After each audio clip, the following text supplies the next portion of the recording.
கண்ணாக திங்கள் என்பது பெண்ணாக செவ்வாய் கோவை பழமாக தேவே நடந்தது அழகாக பின்னோடு நேற்றைய பொழுது கண்ணோடு இன்றைய பொழுது கையோடு நாளைய பொழுது உன்னோடு நிழலாய் நடப்பேன் பின்னோடு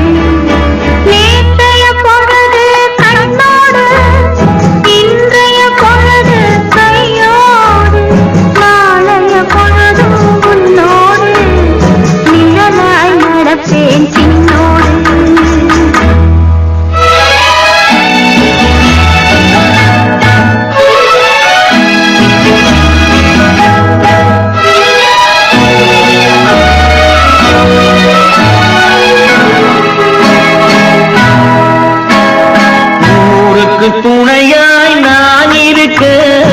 எனக்கு ஒரு துணையை எதிர்பார்த்தேன் ஊருக்கு துணையாய் நான் இருக்க எனக்கு ஒரு துணையை எதிர்பார்த்தேன்